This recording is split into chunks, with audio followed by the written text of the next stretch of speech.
With shows like Fallout coming out this year and the threat of nuclear war on the minds of many folks around the world through the current status of affairs, we thought it the perfect time to discuss life in the wasteland aftermath of nuclear war. From ridiculous, over-the-top scenarios involving mutated creatures and superhuman abilities to more somber tales of starvation and survival, we've compiled a list of our favorite films in the genre. Before we begin, please like, share, and subscribe to our channel.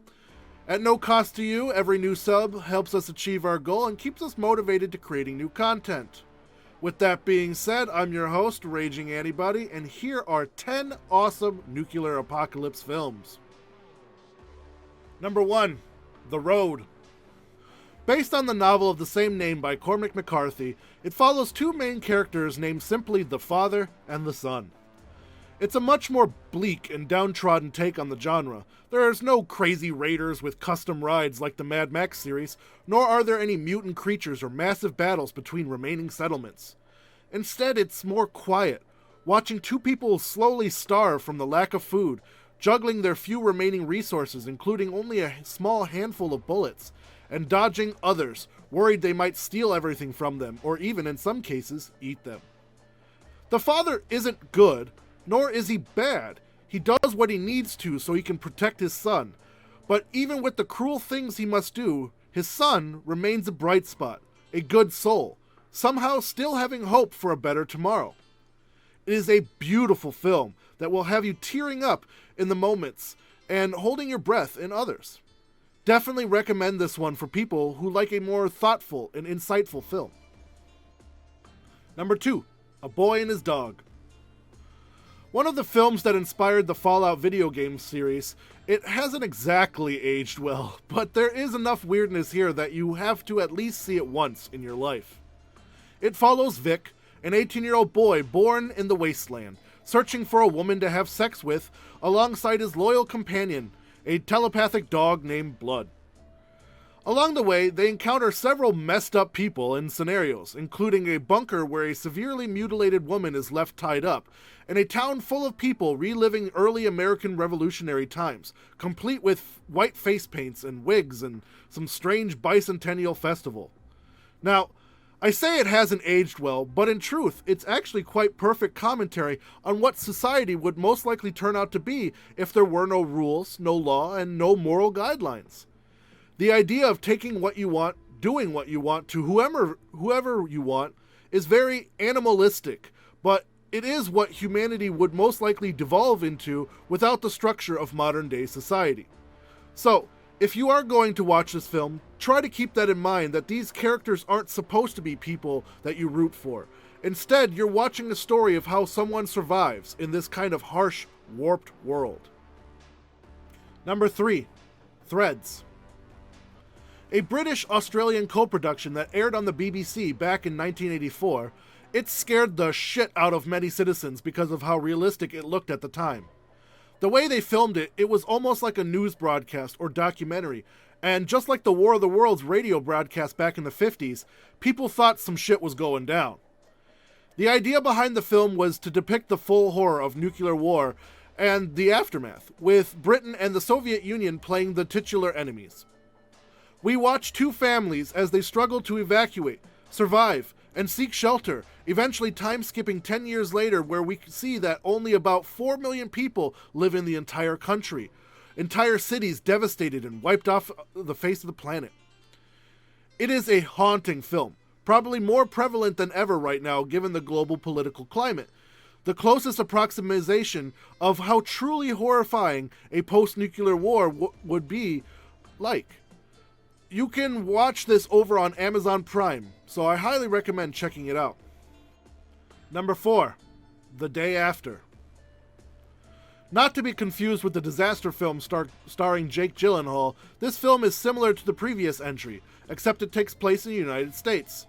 It stars quite a few notable names, even though it was produced for television, and even set a record for the highest rated television film in US history.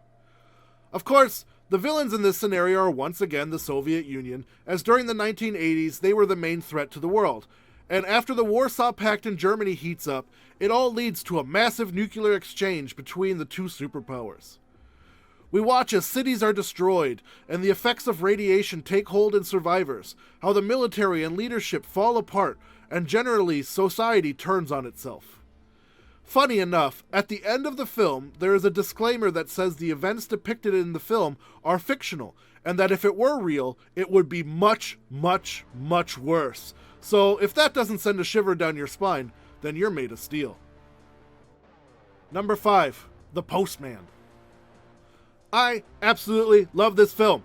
Every time I play a new Fallout game, I name my character Ford Lincoln Mercury and find the nearest postal outfit. However, this film actually bombed upon release, much like his other apocalyptic drama, Waterworld, even though I am going to go out on a limb and say this film is leaps and bounds better.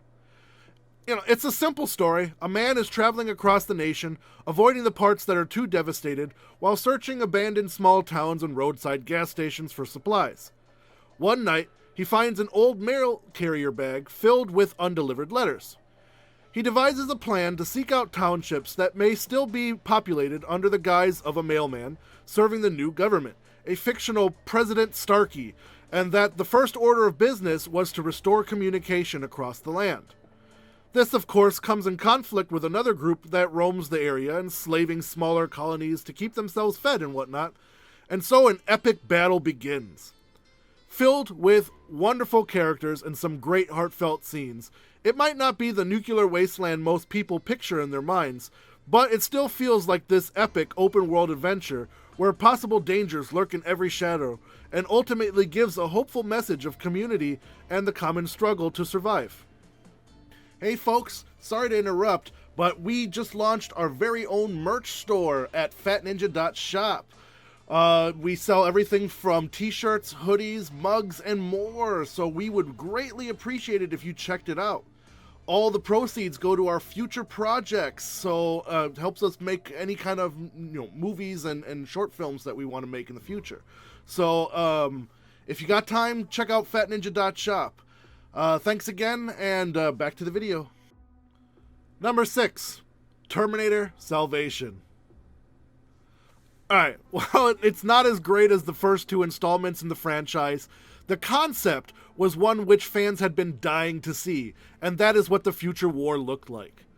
After it was established that Judgment Day would always be inevitable in Terminator 3: Rise of the Machines, we finally got a film that showed us that dystopian future. Granted, the whole subplot of a man who gets captured and turned into a Terminator without knowing it was kind of out there, not to mention the complete miscasting of Christian Bale as John Connor. But there are elements of the film that are really intriguing, such as collection robots who gather the remaining human population and place them into what are essentially concentration camps. The idea is fitting, given that Skynet itself became hostile after researching terrible acts done by the human race, and this ranks up there with nuclear war, torture, and genocide. Number 7, Stalker. The controversial and groundbreaking film that inspired the Stalker game series, it is also loosely based on the novel Roadside Picnic. It follows an expedition team led by a figure known as a stalker, a kind of guide who brings people into the hazardous wasteland known only as the Zone. Rumor has it, at the center of this place, there's a room which, when you enter it, can grant you any wish you desire. The film is heavily philosophical, as well as psychological and theological at times, and challenges the viewer with putting a mirror up to their own human natures. I really don't want to spoil the ending here, as it is incredible, but I do want to recommend that after seeing the film, to check out the episode of Cursed Films, which takes you behind the scenes of the film and all the troubles that plagued them. It is eerie and a perfect companion piece to your own self-diagnosis. Number 8, The Book of Eli. Starring Denzel Washington as a man tasked with guarding a sacred book. If you don't want any spoilers, skip ahead to the next entry. Alright, still here? Alright, well that book just happens to be the Bible. And not only that, but it's written in Braille, which Denzel's character Eli is perfectly fitted to read, seeing as he's pretty much blind. Now, religion is a very powerful tool used throughout history, mostly to control the masses, even if it should just be a way to ease people's fears and give them hope. That is at the center of this film, as a rival leader of a bunch of raiders desperately wants to get his hands on this book so he can use it to basically call himself a disciple of God and control all the people around him like some kind of super messiah. I mean, it's a little hard to believe that not a single copy of the Bible, Braille or otherwise, didn't survive into the current time frame of this wasteland adventure, but if you can suspend your disbelief, it's actually quite a fun movie to watch, filled with some interesting discussions on the frailty of man.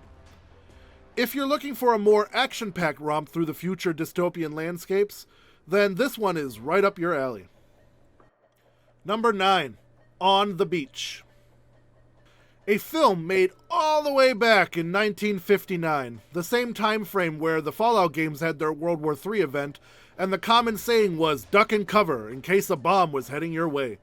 This film predicts a massive nuclear attack that decimates the northern hemisphere of the planet, and the radioactive debris is slowly making its way south, making Melbourne, Australia the last bastion on Earth.